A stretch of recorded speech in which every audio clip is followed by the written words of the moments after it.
Hi everyone, welcome to my kitchen. In today's recipe, I'm going to show you how to make a Hariyali egg curry, which is packed with flavors from coriander and mint leaves and cooked in an onion ginger garlic masala, and serving it along with a Malabar Parottta. It makes a perfect weeknight dinner or even a weekend dinner, which you can enjoy special with your family. So let's just dive right in and start cooking. Now to begin making the egg curry, and first I'm going to grind in the coriander leaves and the mint leaves. I'm going to add in the green chilies, a little bit of water, and I'm going to blend this into a smooth puree until it becomes really nice and smooth.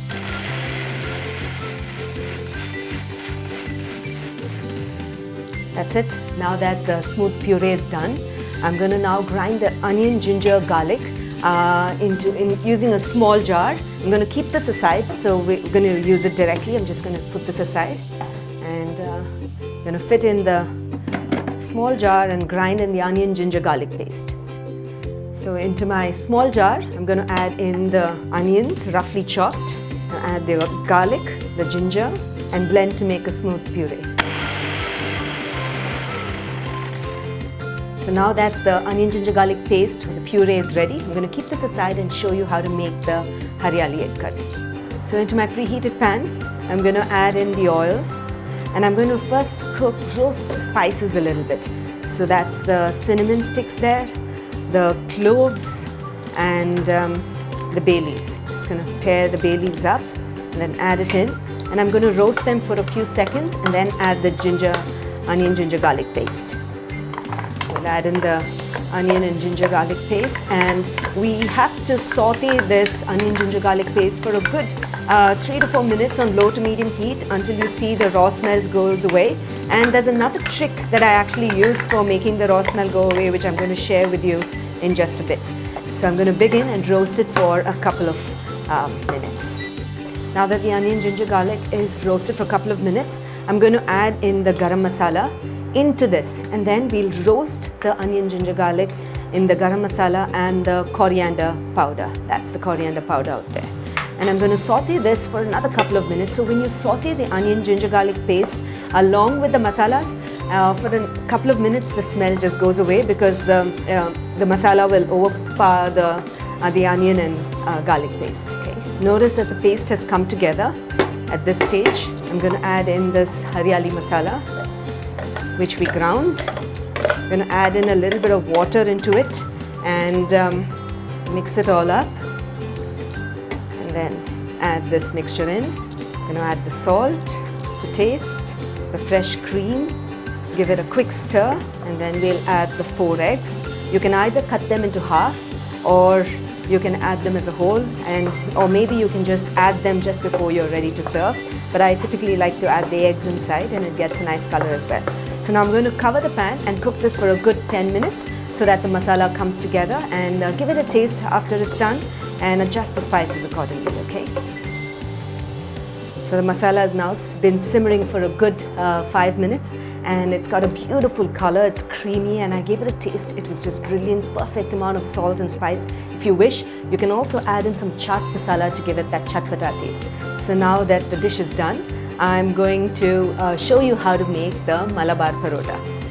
So to begin making the Malabar Parottta, I'm going to be using my MasterChef jar to grind. It's one of my favorite grinders. It makes like atta in a jiffy, just like that. So I'm going to add the atta kneading blade into the MasterChef jar and fit it in. Fits in beautifully. And I'm going to add in the flour, which is maida. You can add whole wheat as well as maida, or half of both, or completely whole wheat.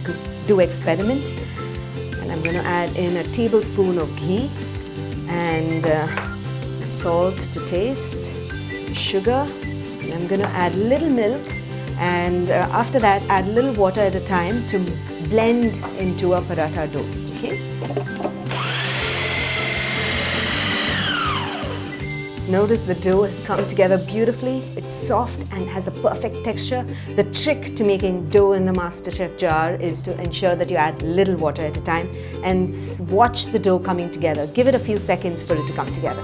Now that's done, I'm going to put it away, knead it for a few more seconds, and I'm going to show you just that. So I'm I'm going to add just a little more ghee to coat the dough. It's smooth enough, but I like to add that so that it rolls out really well. Going to knead it. It's completely non-sticky. Notice the jar was just perfect. The MasterChef jar was just perfect to make this dough. There's not much of kneading I had to do at all. Okay, and my hands are clean. Okay, so now I'm going to divide this dough. It's smooth enough. That's it. I just wanted to coat it with a little bit of ghee. It's non-sticky, and I'm going to make large lemon-sized balls and then show you how to make the layered flaky parottta. So I'm going to dust my surface with a little bit of flour and also keep some flour to the side, and I'm going to roll it out into a thin circle and then show you how to make the layers. And now that this layer is done, I'm going to drizzle some ghee over this, and I'm going to sprinkle some flour. Flour helps in creating that flakiness. Okay, and I'm going to now make the pleats, and this is the trick. And I like adding a little bit of ghee in each one of the pleats. Okay, and maybe sprinkle a little bit of flour as well, because this creates a nice flakiness. Roll, roll, and some ghee, some flour, dust out the excess, and roll again. So now I'll make a pinwheel out of this, which is essentially just making it into a ball by rolling it. Tuck this to the bottom and press it down, and if any excess dough is coming out, just tuck it in and dust it again and roll it out into a circle. Now that this is done, I'm going to make the remaining parottas and then make it the similar way and then show you how to cook it in the pan. So into my preheated pan, I'm going to add in the rolled out parattas and then cook it until you see the raw going away on both sides without oil, just for about less than a minute. Notice that the parotta is getting white spots, and it's also starting to bubble a little bit and turn lightly brown. At this stage, I'm going to cook it with a little bit of ghee, and on both sides, typically they add a lot of ghee, and based on how flaky you want the paratha, that's how much the ghee also increases. Okay, I'm going to quickly cook this on both sides until it's crisp and you start seeing the layers sort of come out. Keep pressing and cooking the paratha. Notice that the layers are slightly beginning to pop up, but I can still see a little bit of rawness around these sides. At this stage, if your heat is on high, bring it to like medium-low and then cook it, because otherwise your paratha from the inside and all the flakes will be have like a maida or doughy texture. Okay, so make sure that you cook it on medium heat. After you see the brown spots, you can add a little more oil to make it a little more flakier, but I'm just going to leave it at this and then cook it. So notice that it's cooked brilliantly on both sides. I cooked it on medium heat. I don't see any raw texture, and there is a lot of layers that you can see. In fact, you can just fluff up the paratha and then bring out the layers. Okay, I'm just going to put this aside and cook the remaining parathas and then show you how to plate a delicious dinner. So I'm ready to serve my dinner. I'm going to plate in my Hariyali egg curry on the side. I'm going to have 2 eggs and ensure that I have in the gravy as well. And along with it, notice the paratha is so flaky and it's all come down. And if you want to like flake it up, you can just crush it like that and then place it on your plate. It's just brilliant, and that's how I like my Malabar parotha to be. And I have some dahi here, and it makes a perfect wholesome meal. You can add in some salad like sliced carrots, cucumber, or even a grated carrot salad along with some peanuts, and then have it. So then it'll be like a perfect wholesome meal. One of the tips that I often tell all of you on my channel is to maintain portion control.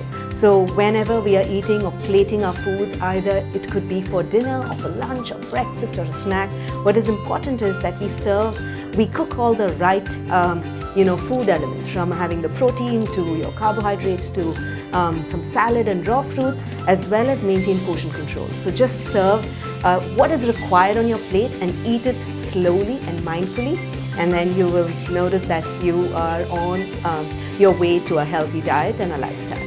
So I hope you will enjoy making this recipe at home. When you do, don't forget to share your feedback in the comments below, because I'll always be looking to hear back from you. So until then, until next time, happy cooking!